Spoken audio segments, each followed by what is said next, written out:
Bayangkan, seorang ayah yang bisa memberi anaknya segalanya, kekuasaan, kehormatan, bahkan seluruh dunia. Tapi ada satu hal yang tidak pernah ia izinkan, yaitu berkultivasi, dan alasan sebenarnya lebih menyakitkan daripada kematian. Ini adalah kisah paling emosional dalam perjalanan hidup Wang Lin. Cerita dimulai saat Wang Lin dan putranya, Wang Ping, sedang melakukan perjalanan menggunakan kereta. Sudah 10 tahun berlalu sejak Wang Lin pertama kali mengatakan sesuatu yang menghancurkan hati putranya. Kamu tidak cocok untuk berkultivasi. Kalimat itu terus terngiang di kepala Wang Ping selama bertahun-tahun. Di dalam kereta yang sunyi, Wang Ping akhirnya bertanya sekali lagi kepada ayahnya. Kenapa? Namun Wang Lin hanya diam, tatapannya kosong menatap dunia luar, tidak ada yang tahu alasan sebenarnya. Bahkan Wang Ping sendiri tidak tahu, bukan karena bakat, bukan karena tubuh, dan bahkan bukan karena Liu Mei. Ada rahasia besar yang dipendam Wang Lin sendirian, rahasia yang membuatnya memilih menyakiti anaknya sendiri, demi melindunginya. Tak lama kemudian, mereka tiba di kota air luas, kota terbesar kedua di planet Ranyun. Tempat itu sangat ramai, penuh manusia, pedagang, dan para kultivator. Wang Ping yang sejak kecil hidup sederhana langsung terpukau melihat keramaian kota. Mereka masuk ke sebuah restoran mewah, dan disinilah semuanya dimulai. Di restoran itu, ada 3 orang kultivator dari keluarga San. Salah satunya adalah seorang pemuda berjubah ungu yang sombong dan arogan. Saat mendengar Wang Ping kagum melihat kota besar, pemuda itu langsung mencibir dan menghina dirinya. Awalnya Wang Ping memilih diam, tapi penghinaan itu semakin keterlaluan. Bahkan pemuda itu menghina wajah Wang Ping dan menyebut dirinya cocok menjadi pelacur, dan untuk pertama kalinya, Wang Ping membalas. Ia mengatakan kalau wajah pemuda itu tampan, tapi sayangnya lahir sebagai anak haram. Suasana restoran langsung membeku. Guru pemuda itu, seorang kultivator formasi inti, langsung murka. Ia melempar sumpit dengan kekuatan mematikan ke arah Wang Ping. Kalau terkena, tangan Wang Ping pasti hancur. Namun, Wang Lin hanya mengangkat pandangan. Seketika sumpit itu jatuh ke lantai tanpa daya, dan saat Wang Lin menatap lelaki tua itu, semua berubah. Tubuh kultivator formasi inti itu langsung gemetar hebat, jiwanya seperti dihancurkan, inti emasnya retak, darah keluar dari mulutnya, dan ia hampir mati hanya karena satu tatapan, tanpa teknik, tanpa mantra, tanpa energi. Seluruh restoran langsung sunyi, semua orang ketakutan. Bahkan kultivator Naschen Soul dari keluarga San yang datang setelahnya, tidak mampu menahan tekanan dari Wang Lin. Hanya dengan satu langkah sederhana, mereka semua mundur ketakutan, karena aura Wang Lin bukan lagi aura manusia biasa, itu adalah aura monster tua yang telah mencapai puncak Dao, aura seseorang yang sudah berdiri di atas langit. Dan di tengah kekacauan itu, muncullah seorang gadis bernama Qing Yi.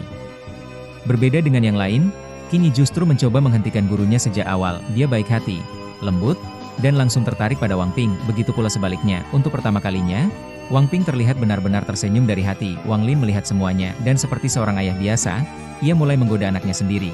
Gadis itu tidak buruk. Wang Ping langsung malu.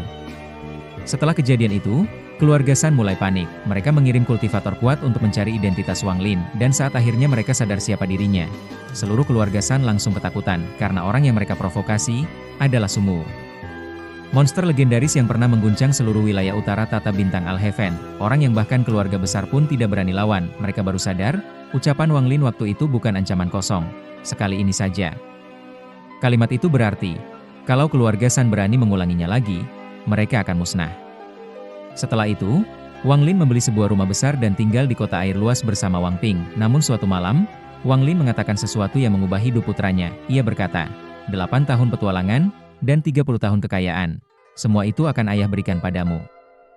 Lalu Wang Ping bertanya, apakah ini kompensasi karena ayah melarangku berkultivasi? Dan untuk pertama kalinya, Wang Lin menjawab jujur, ya.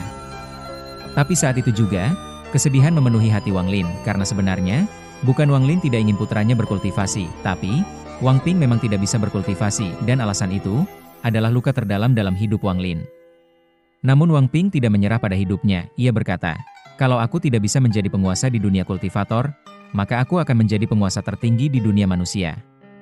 Dan Wang Lin mengizinkannya, bahkan ia memberikan bayangan pelindung kepada Wang Ping. Dengan itu, tak seorang pun di planet Ranyun bisa menyentuhnya. Lalu tibalah perpisahan. Qing Yi akhirnya ikut pergi bersama Wang Ping dan Wang Lin, tinggal sendirian. Malam itu, untuk pertama kalinya dalam lebih dari 800 tahun, Wang Lin mabuk. Ia terlihat tua, kesepian, dan rapuh. Karena putranya telah pergi meninggalkannya. Tahun demi tahun berlalu, Wang Ping mulai membangun sebuah organisasi besar bernama Sekolah Surga. Awalnya kecil, namun perlahan berkembang menjadi kekuatan terbesar di seluruh planet Ranyun. Bahkan 3 kerajaan besar mulai takut padanya, dan akhirnya Wang Ping berhasil mendirikan Kekaisaran Langit. Ia menjadi penguasa terbesar dunia manusia sama seperti yang pernah ia katakan dulu, namun di balik semua kejayaan itu, ia tetap memikirkan ayahnya setiap malamnya memandang bulan dan berkata, "Ayah pasti sedang melihatku sekarang." Dan benar, di kota air luas, Wang Lin yang semakin tua hanya duduk sendirian di penginapan, meminum anggur dan diam-diam memperhatikan perjalanan hidup putranya dari kejauhan. Ia tidak ikut campur, ia hanya melihat, karena baginya melihat Wang Ping hidup bebas sudah cukup. Tapi semakin waktu berlalu, usia Wang Ping terus bertambah sedangkan Wang Lin tetap hidup abadi, dan perlahan, Wang Ping mulai menyadari sesuatu bahwa ayahnya berbeda dari manusia biasa. Bahwa suatu hari nanti mereka mungkin akan dipisahkan oleh waktu, dan saat hari itu datang, rahasia terbesar Wang Lin akan terungkap. Rahasia yang membuat seorang ayah rela dibenci anaknya sendiri demi menyelamatkannya.